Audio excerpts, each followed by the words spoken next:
Isa sa maraming bagay na madalas nating marinig sa larangan ng pamamahayag ay ang salitang scoop.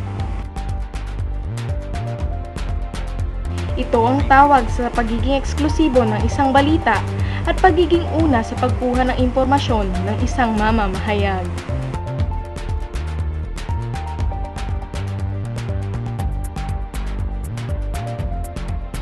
Ang pag-scoop ng balita ay matagal nang matunog sa larangang ito, simula pa lamang ng pamamahayag sa pamamagitan ng radyo, dyaryo at telebisyon. Sa point of view ng mga editor at saka ng mga publisher, dapat ang balita mo ay nauuna kaysa sa iba. Meaning, yun ay scoop.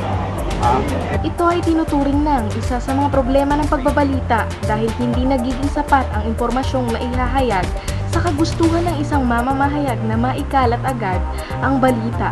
Oo, problema din yun kasi lalo na sa field reporters, kapag naunahan ka talaga ng kapwa mo field reporter at nakapag-deliver siya ng scoop na news sa kanyang news agency, madedehado yung naunahan, yung na-scoopan.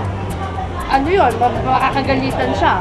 At sa pag-usbong ng new media, mas mabilis na naipapakalat ang impormasyon sa mga tao sa mga social networking sites. Dahil dito, mas naging talamak ang pag-scoop ng mga mamamahayag.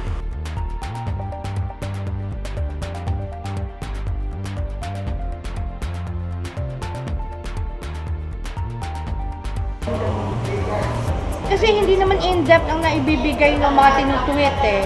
It's just the basic information on top of the news. At para raw masolusyonan ang problemang ito, Wala, di maging masipag ang mga periodista.